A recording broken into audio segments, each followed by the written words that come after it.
dogs though, so I'm not sure how that's gonna go. They look like they're asleep, so we'll test it.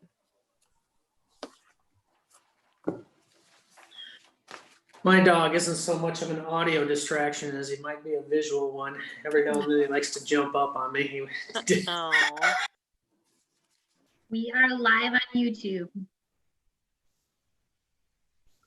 okay. I feel like I need to. Can you guys hear me? Okay, I feel like everyone is kind of faint.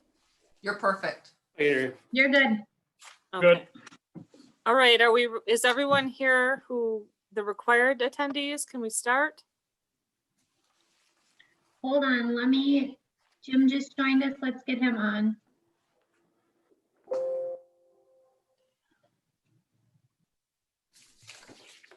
Oh yeah, Jim Olson, I see his name in the list. Jim, can you hear us? It looks like he jumped off, possibly. Yeah, he was there for a second.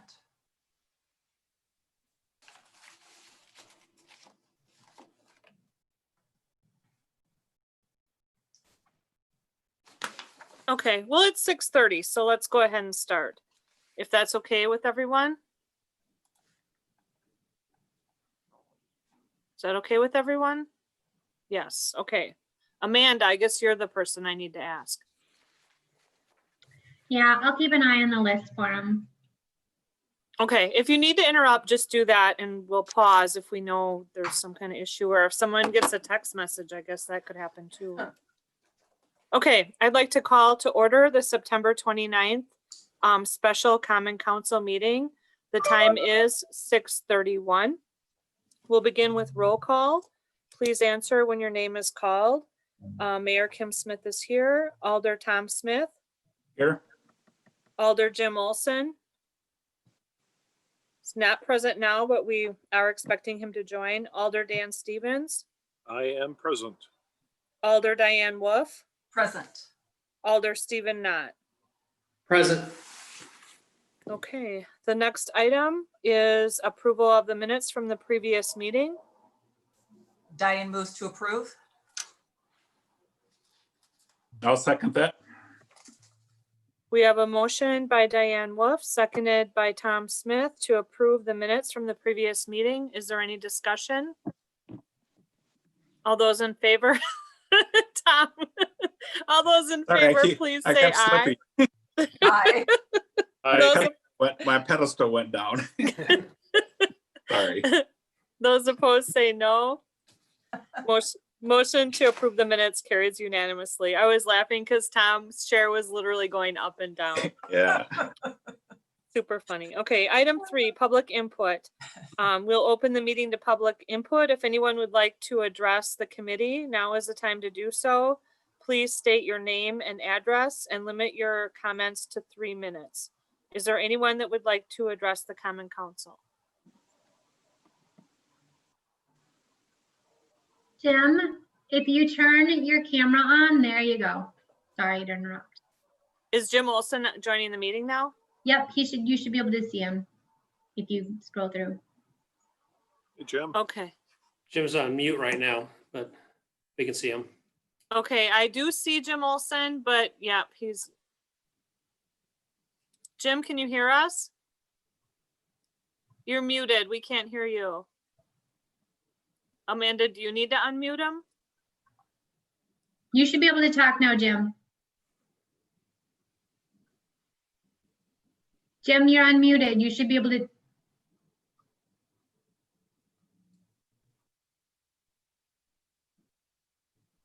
I can't hear him. I can see him and he's not muted. This mute symbol is not there, but when his lips are moving. Okay, we'll give him a few minutes to sort it out. Jim, if you do want to keep trying your audio, we'll let you know when we hear you. Sometimes if you just mute and unmute, that helps. You can always try calling in on his phone too. Okay. Yeah, Jim, we can't hear you. Okay, so is there any public that would like to address the committee? Joanne Marcon has her hand raised. I was just wondering if either Amanda or Mayor Smith would be able to read the list of department heads that are in attendance. I'm Yeah. unable to see that. Do you want the list of department heads or the full list of people in attendance? Just department heads for transcription purposes. Fred Bueller, Katie Aspenson, Chief Ashbeck, Dan Wick, Hope Burchell, Jared Holter, Chief Goody, Thank you. And Eric. and Eric. Well, you can be visualized. I mean, Okay. Is there any public that would like to address the committee? Any member of the public that would like to address the committee? Last call. Amanda, do you see any indication that there is a public member who would like to speak? Okay, not No. seeing any then. We'll continue on with the printed agenda. The next item is consideration and possible action on the following items. Item 4, Resolution 40-2020. This is a preliminary resolution to vacate and discontinue a portion of Crestwood Lane, City of Onalaska, La Crosse County, Wisconsin. Eric, are you addressing that or is Katie? This would be Katie. Okay, Katie, Thank you, Mayor. you have the floor.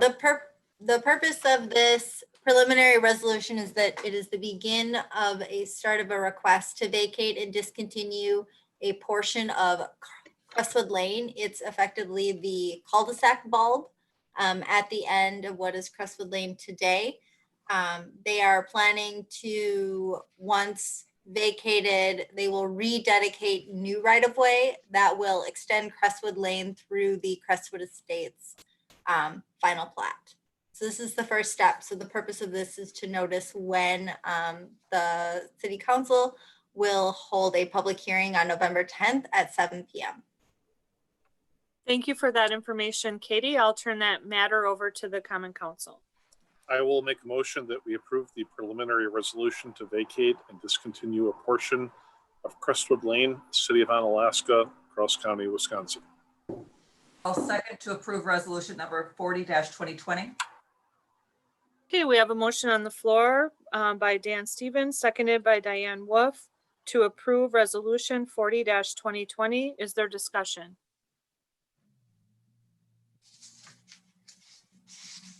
Any discussion? Okay, I don't see any discussion, so I'll ask for a vote then. All those in favor of approving resolution 40-2020, please say aye. Aye. Aye. Those opposed say no. Motion carries unanimously. Thank you. Item 5 is resolution 41-2020 to implement organizational changes in anticipation of future budget shortfalls. I'll turn this item over to our city administrator, Eric Reinflush. Thank you, Your Honor. Eric?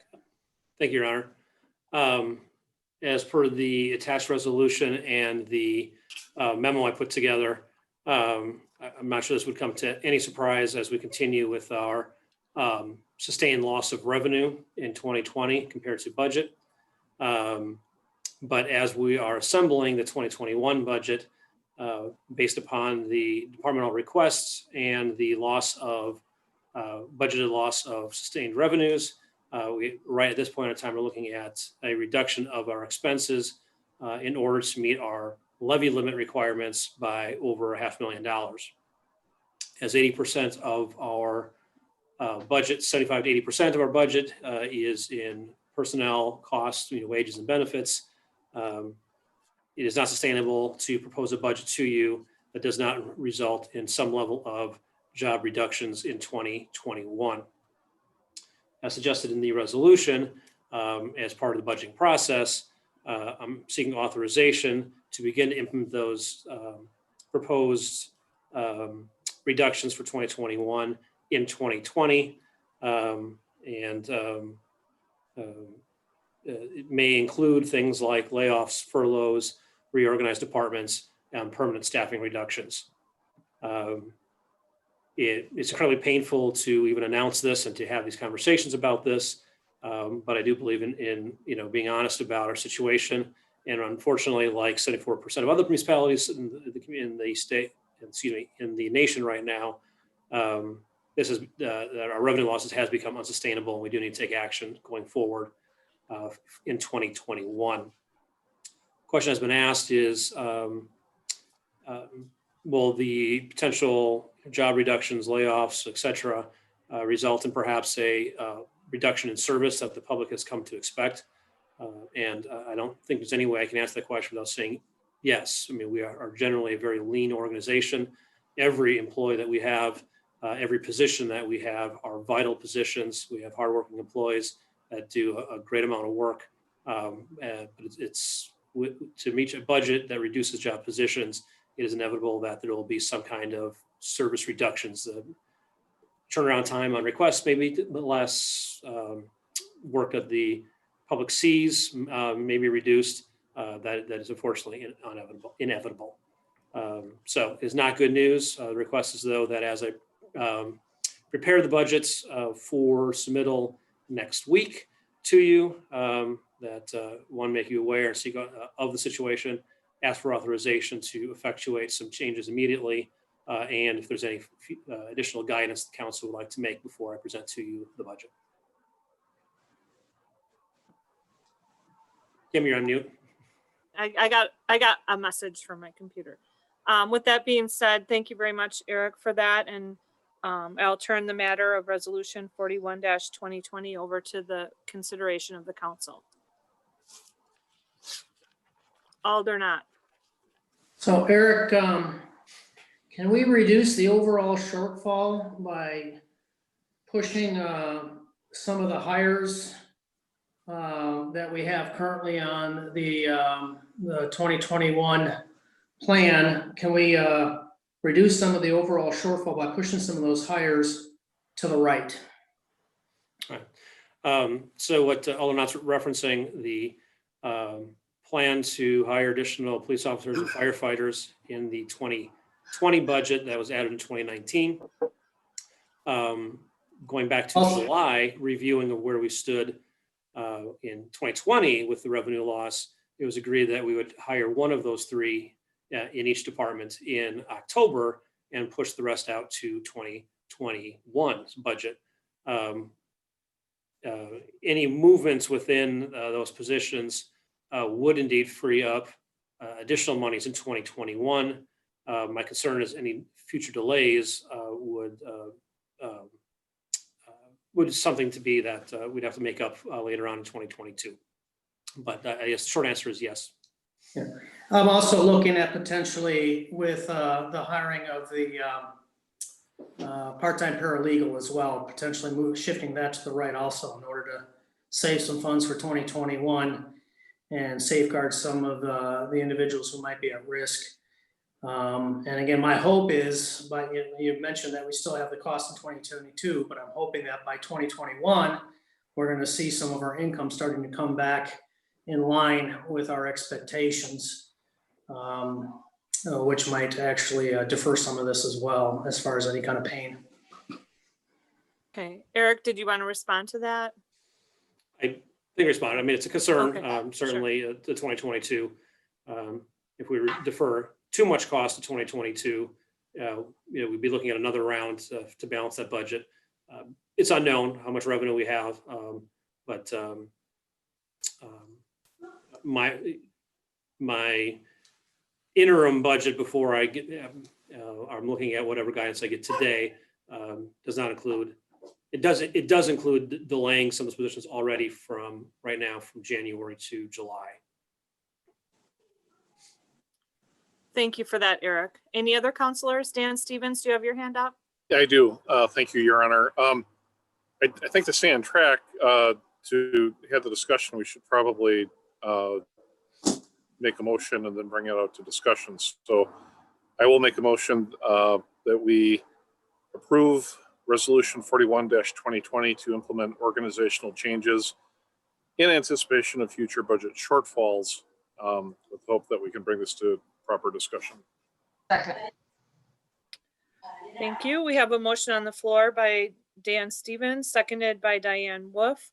The motion is to approve Resolution 41-2020. Is there further discussion? Alder Not, I see your hand up, but let's see if anybody else has a discussion. Anyone else? Alder Olson?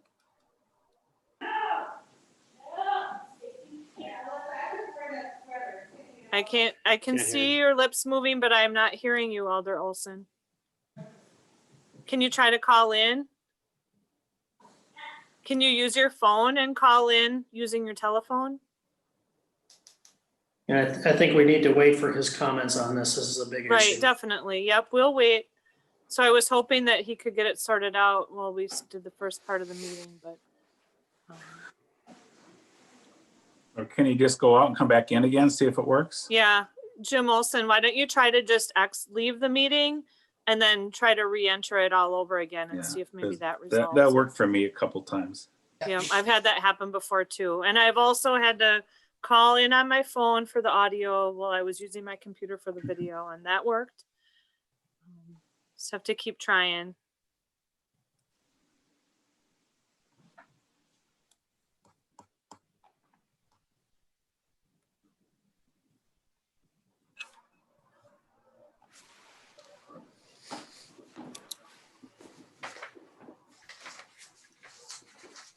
So it looks like he did sign off.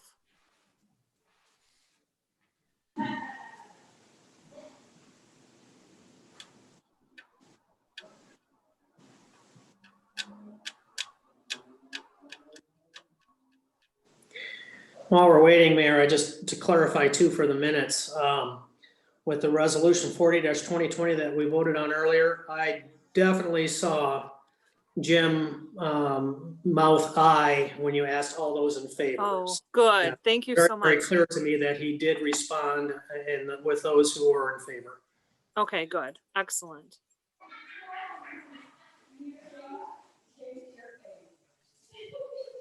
I just hate to have any more discussion without him being with us. I think we'll need to just wait. I agree. We don't have any other business, so unfortunately, we'll just pause here until he can figure out.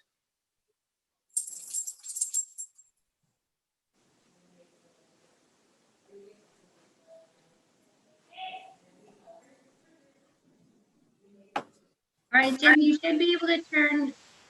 Okay, is that okay? Can you hear me now? Hey, there's Jim. Oh, Can't see you, but we can hear you. All right. okay, Jim.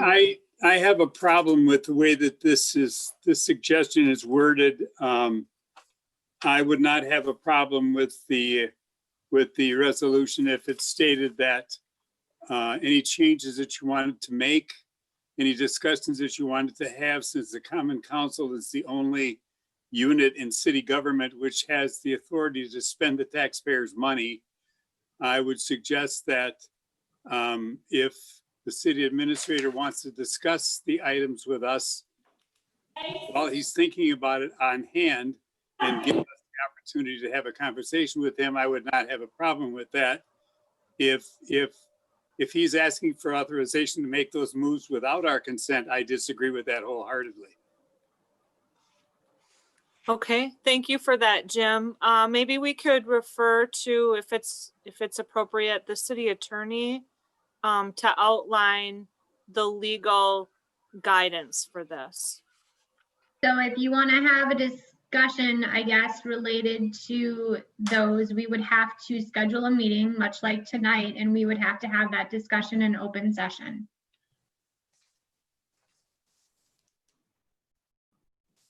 To clarify, discussion on the individuals perhaps affected, like Correct. my Yep. budget would be rolled out next week to you, and then you could have a discussion on the positions, yes. Is that what your intent is, Jim Olson? Yeah, as long as the discussion is on the situations that we're dealing with and they're open, that's fine. That's perfectly okay with me. That needs to happen. If nobody disagrees with that, I'm good to go. Alder Stevens. Thank you, Your Honor. Maybe on a slightly different tack there, I'm going to suggest that the reason that we have a city administrator is to make it so we can make this budget work. from an elected position, elected official position, I'm not sure that it's entirely appropriate for us to be looking at making choices over individual people or personalities. I see the city administrator's role and function is to ensure that city service continues. We're able to get through the pandemic here to the best of our ability, and to make some of these. If we are looking at reductions in staff, I think that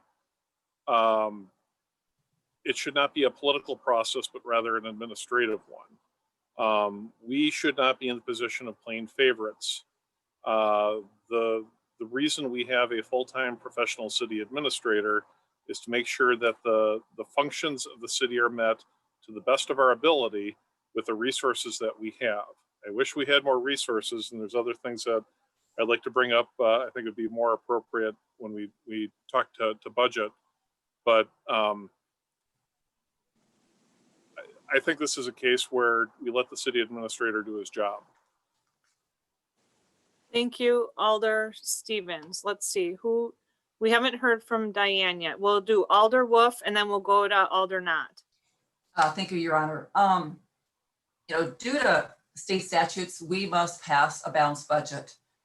We all knew 2021 was going to be a difficult year, and COVID-19 and slashed interest rates has made it even more trying. These are difficult times. Difficult decisions need to be made.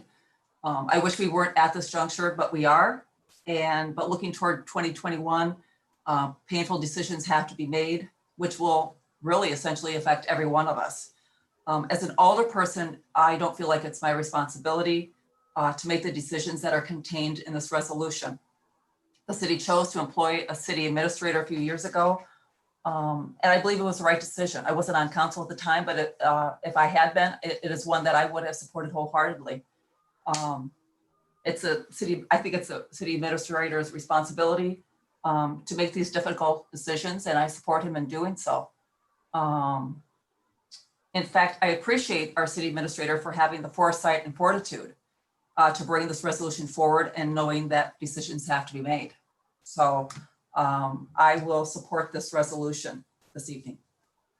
Thank you, Diane. I told Alder Knott he could go next, and then we'll go to Alder Smith right after that. Go ahead, Alder Knott. Yeah, in most of the proposal by the city administrator, I actually have no issues with it. Although I guess overall, I mean, something has to be done. I understand. And certainly we have to have that balanced budget. I don't think that anyone here is going to argue that. However, I think that we can easily save a good $100,000 simply by shifting the police, fire, and paralegal hire to the right for a bit. And that's not an insignificant sum for determining what the overall impact is. Reference Alderman Stevens's view on people versus personalities. I'm more concerned about positions, and positions have a direct and immediate impact upon the services that we provide to the community. So yes, there are human beings attached to them, but they're also in a position that has a job description that provides a service. And we'd be eliminating those types of services as well, or at least reducing them as a minimum.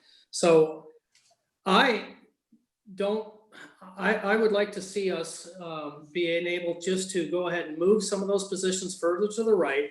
I don't think that that's going to have any kind of a significant overall concern on either one of the fire department, police department, or in legal, so long as that they know that we do have a commitment with a date and they see that there's a light at the end of that tunnel. If it's just a couple of 2 or 3 months to the right with those positions, I don't see where there's any kind of permanent harm being done to our city. And in fact, we'd be preserving at least one position, perhaps more, for providing services to the community. Thank you, Alder Knott. We'll go to Alder Smith. Yeah, thank you. I listened to this and I agree that I think we have to let Eric do his job, because as a council person, I don't know what people should, they're all important, and I get that. But I think for us not to micromanage the positions and to saying this person may have to go or this may have to be consolidated, I think the administrator will be closest to working with the department heads and getting input from everybody and input from us too. Because I think, what Steve has said is good. I think there's some good input that we can provide to give to our administrator, and hopefully, he can consider that too. But I really do think as the administrator, he's closer to the organization and what works today and what are the things that need to be done. We're further removed on that, and I would hate to see us micromanage that and saying, well, here's people and positions. So, and I agree with what Dan said. We don't want to make it political at all. We don't need to know the names. It's the positions. But as long as we can kind of keep the service the best we can, I think we have to determine and look at our administrator to make those right decisions on our behalf, and we can help support that and bless it. So that's my thought. So I'm for really continuing to do it with Eric. Okay, thank you, Alder Smith. Alder Stevens? Thank you, Your Honor. I think with reference to like Alder Knott, I don't necessarily agree that maybe a directive to the city administrator would be to allow for some flexibility. I don't know that a particular start date should be I mean, if we can solve the problem and meet the budget by bending a little, I'm open to that. I'm a little concerned that, I'm a little concerned with the paralegal position. We're leaning on our city administrator an awful lot. It seems that she's moderating meetings, and now I think that City attorney, just to be clear. Sorry, Dan. I'm sorry. You said you're City leaning on the city attorney. administrator. You meant city Oh. attorney, just for. Well, we due lean on credit. you too. We lean on a lot of people. That's what we do. So thank you for the correction. So we do lean on the city attorney a lot, and municipal court is now back in session. At least it was open yesterday when I was there. We've already kind of mandated a half reduction in a position that we were able to kind of get by with because municipal court was not happening. And now when we add all the COVID related activity, all the extra meetings that she's moderating, I would concede to Steve's point that maybe some of the new hire positions, we could be a little bit flexible, but again, to reference Alder Wolf and Alder Smith, there is a reason that we hired the city administrator to make these positions. I want to make sure that we keep our city attorney sane and happy, and I would be very hesitant to push that further to the right. Thank you for that, Alder Stevens. Eric Reinflesch. Thank you. For the public record, what Alder Knott was referencing in terms of delaying hire and what the math looks like, proposals in terms of when to bring in each pair of firefighter and police officer, a 3-month move frees up about $44,000 in wages and benefits. And so, those two positions, one each, for a 3-month delay frees up $44,000, one each, 6-month delay frees up $90,000. And that's the numbers that Alder Knott is referencing. Alder Olson is correct. And the reason for the resolution is the city administrator has authorization to implement the policies of the council, which the 2020 budget is the policy document. 2021 has not been passed yet. But that speaks to the very heart of why the resolution is here as we move forward.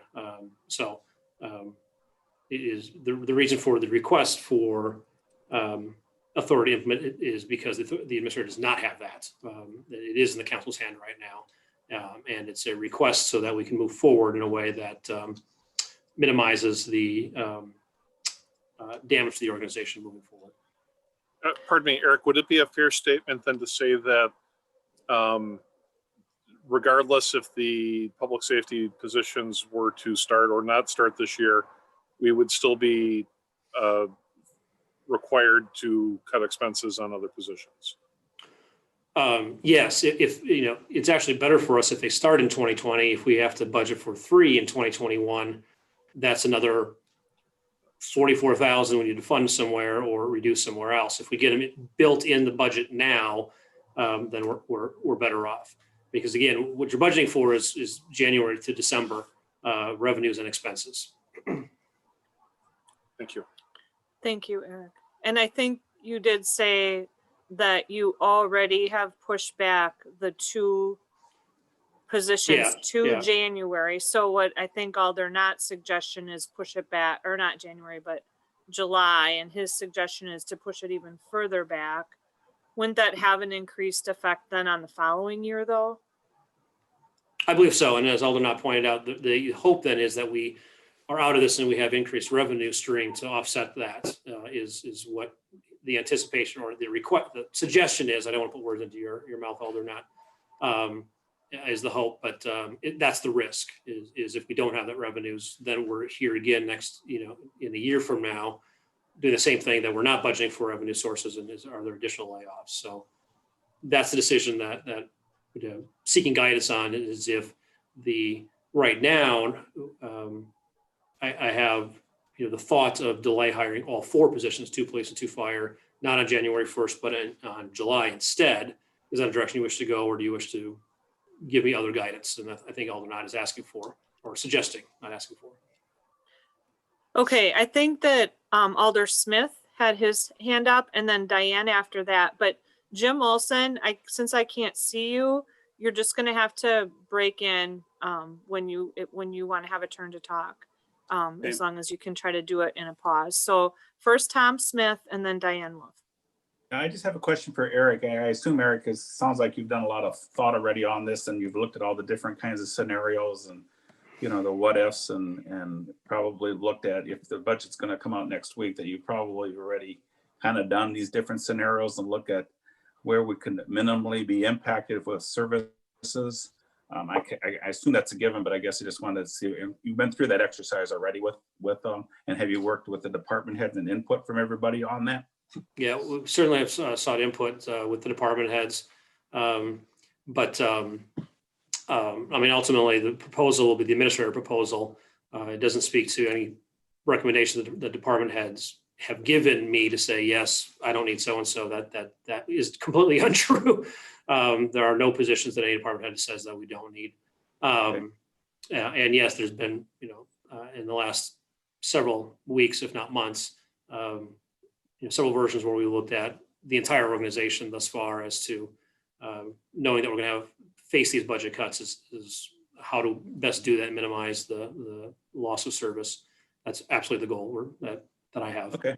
I just want, and I knew that was the answer, but I just wanted to make sure, even for the record, that we have provided input. We've had talked department, you know, we've looked at what the best scenarios would be, the alternatives, and looking at all that and making the budget decisions. So, okay, thank you.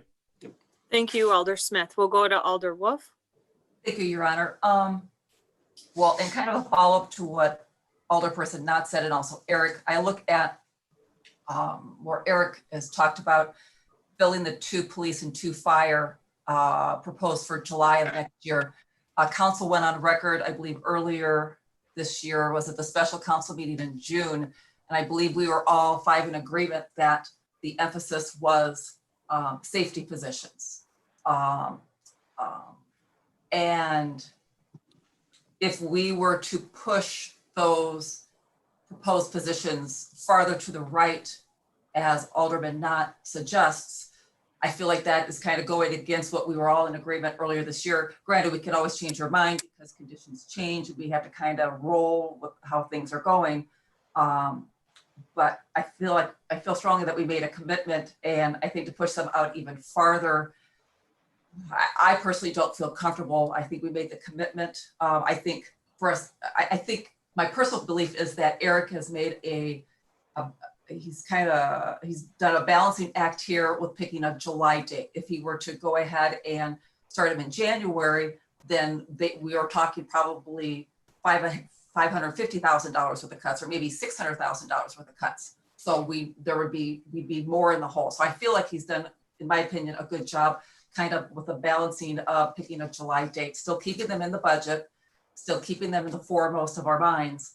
But I personally could not support pushing them out farther than July at this point, especially based on all of our input of June of this year.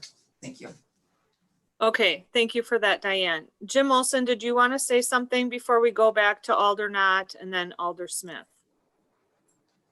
No, the only thing that I mentioned before was that whatever decisions we should make as a council takes into consideration that as elected officials, we will be held accountable by the public. And that is a little bit different scenario than some of the other people who are in different positions. That's my only concern. So that's about it. It's been a good discussion. Thank you. Alder Knott and then Alder Smith. Yeah, just going back to our prior vote with the hiring of the police and fire, we were all in agreement. However, there was a caveat to that, and I'm certain it's in the notes. I had actually discussed hiring fewer because I was concerned about budget constraints. And my vote for the affirmative was based upon a question that I directly asked on whether or not we could hire this many police and fire within, that they could still be paid within the current funding. Well, I guess the devil's in the details, but I certainly was not understanding, and it was not mentioned at that time that yes, it would be within the current funding, but only if we had to remove other positions. That I think would have certainly affected my vote and very well could have affected some of yours. I can't speak for you, but that was not brought forward when we all agreed on this. And that's why I'm trying to come up with a possible alternative that might be able to at least reduce some of the difficulty on this with reducing other positions, simply by delaying the hires a couple more months. Okay, thank you for that, Alder Knott. We'll go to Alder Smith and then Alder Stevens. Yeah, I hate to bring this up, but we did commit to a compensation study too. And and I know that with COVID and everything got delayed and stuff, but Eric, from that perspective, I assume that probably wouldn't be reflected in the 2020 budget at all at this point. 21, I mean. Well, It is reflected in 2021 so it is, far. okay. Likewise, the budget I propose has to meet the priorities established by the council. And there's two priorities that are quite clear Okay. and quite public. One is the implementation of the wage study results for people. And so we are, budgeting for that amount at this point in time. Right now, it does not include an automatic COLA. So one concern is, a budget that doesn't have a COLA immediately puts us behind the market in year one, which is when we're spending money trying to implement that. But having to make decisions, that's decision that I've put in there right now is not have a COLA, but await the results of the wage study and fund the wage study. Okay, Not so- cost of living automatic cost of living So there adjustment. is some reflection in there for Yep, some of that. some is there. The other one, and going back a little bit, I guess to clarify sort of within the budget, and as Alder Knott said, the devil's in details, the general request from the department, the increase in expenses is basically the same amount of increases in expenses we've had every year that we've been able to fit within the growth the city has every year. The exception, so the growth between 2020 and proposed 2021, the growth between 18 and 19, and the years prior to that, all similar, growth, expenses grown and revenue are expected to grow the same amount. The differences in between 19 and 20 is the one-time opportunity, forego the expenditure restraints and levy enough to bring in the 3 police officers and 3 firefighters. That's the one exception. Had the COVID not hit and had interest rates not dropped from above 3 to below 0.5 or less, we would likely not be having the same conversation. The plan to hire would have worked and did work, but it's a one-time thing, and that's one of the concerns that we have is delaying hiring. That if we can't hire them in 2022, we don't have that same opportunity to repeat itself again. We did one shot and it worked. It's the loss of revenue that's really forcing this conversation. And so ask the question again, we'll be able to hire in 2022 based on, you know, the budgeted and the revenue. The answer is yes, because that revenue is still there. It's the revenue that we didn't know we're going to lose that we lost at that point in time. And that's the trouble. So to be clear, this is not, looking at making reductions in other agencies in order to hire police and firefighter. Decision has to be done hand in hand. This is purely a reaction to the loss of revenues that we would have been facing regardless of decision made in 2022. And so I think what Alder Knott is recommending is, continuing to possibly delay those hires until such time that we can truly afford it. Again, I am concerned about 2022 then, making sure we have enough revenue to do so. But I think that's where you're going with that one is just to make sure it still fits within the revenues and expenses that we assume that we have and are assume going forward that we're going to have. Okay, thank you, Eric. Tom, you still have the floor. Yeah, I just have one more quick question. I'm just really confirming that I think Ari and I have talked about it before, is that we can't use any surplus funds for this, right? Because this is administrative expenses. Like the surplus funds that we have, we can't pull some of that out to help fill the gap. 2 years ago, I believe it was, effectively we budgeted the use of $150,000 of surplus to reduce the levy amount charged that year. Yeah. We still have impacts with that when we deal with Moody's and our rating agencies, because effectively that's a ongoing operational expense that we use reserve for, which raises red flags. Are we collecting enough revenue? Are we going to eventually, go into the red over time? And so really the use of revenues should be one-time only expenses and or reserved for cases of emergency that ultimately we can pay our debts based on that revenue, under the reserves, instead of having to delay or not make payments or default on our loans or something. So ongoing expenses, which personnel costs are not recommended to use reserves because it looks like that. And quite frankly, this is where, in my opinion, Lacrosse has lost their ratings over time because they have continued to use reserves on an ongoing basis instead of a one-off basis. Okay, thank you. And that's why I wanted to put it for the record, because I've had people come to me and say, well, you have this reserve fund. Why don't you dip into that? And I thought that was the answer, but I think it's good to have it for the public record for people who might be listening, asking that question. So thank you. A good chunk of our budget is, debt servicing. And if that line item becomes far more expensive because of rates or defaults, then you're not any better off. Okay.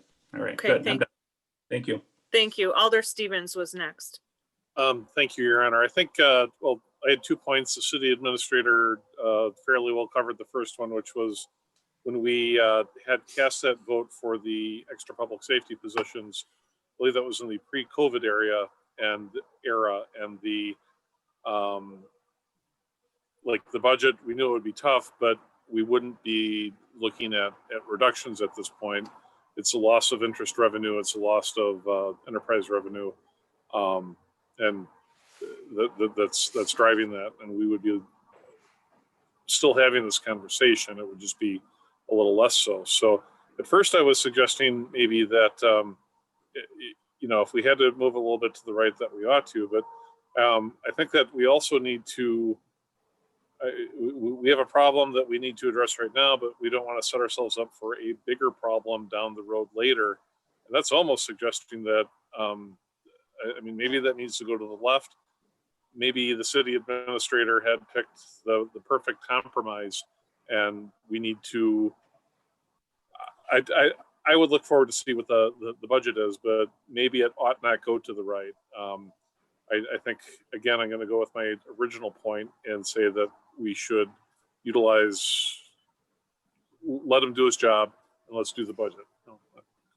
Oh. This isn't a good time. Getting dark out there, Dan. Yeah, it's getting Yeah. very dark, Dan. Hard to see. Okay. Thank you, Alder Stevens. Are you done with your thought? Yeah, so at the time the vote was cast, I think that we were solid. And the second is that we have the problem that we have to address now, but let's not let's not set ourselves up for a bigger problem next year. I think that my directive to the city administrator would be propose a budget that keeps the city going as smooth as we can and sets us up for success in the future. I mean, we need to also think of future budgets, not just the current one. Thank you, Alder Stevens. I think Eric wanted to comment and then we'll go to Alder Knott. Thank you. As Alder Stevens mentioned, working with some numbers might delay just because of, a pair of firefighters, that's the 44,000. Just delaying hiring them already, quite frankly, I was concerned about because that goes against sort of the guidance of the council, which is, bring them on in 2021 as soon as possible. And so really I get, I'm going to take some guidance based on the conversation here about, either we move them right or left. But if it is the desire to bring those positions on even earlier than July, please also let me know, and then my budget can reflect that. Okay, thank you. We'll go to Alder Knott. Yeah, just to clarify, I don't believe we'll be setting ourselves up for quote unquote bigger problems in 2022. What my proposal does is only recoups about 20%. So there would still be a $400,000 reduction in this 2021 proposal. So what we'd be potentially setting ourselves up for would be for another $100,000 shortfall in 2022 if we don't recoup additional income during 2021, which it is my hope that we would as we hopefully start coming out of this. And I do also want to correct, this wasn't a pre-COVID decision with the police and fire. This happened right in the middle of it. Thank you, Alder Knott. Would any counselors like to say anything? Okay, well, we do have a motion on the floor. The resolution is to approve Resolution 41-2020, which is a resolution to implement organizational changes in anticipation of future budget shortfalls. Is there any further discussion? Okay, I'm not seeing any, but I'm going to ask Joanne to do a roll call vote because we did have that issue with the first vote, and I just want to be clear for the record. So I'll turn it over to Joanne for the vote. All right. Alder Stephen Knott, Hey, Alder Diane Wolf, Aye. Alder Dan Stevens, Aye. Alder Jim Olson, No. Alder Tom Smith. Aye. Thank you. Motion carries unanimously. No, No. that was 3-2. The motion was 3-2. 3-2. Oh, I thought it was, okay. Oh, I see. The motion passes 3-2. Thank you. I think I said it passed unanimously so many times I got in a bad habit of that. Okay, so the motion passes. Item 6 is adjournment. Motion to adjourn. Second. Motion by Tom Smith, seconded by Diane Wolf to adjourn. All those in favor, please say aye. Aye. Aye. Aye. Those opposed, say no. We are adjourned. The time is 7:18. Thank you, Later. everyone. Good discussion. Thank you, Amanda.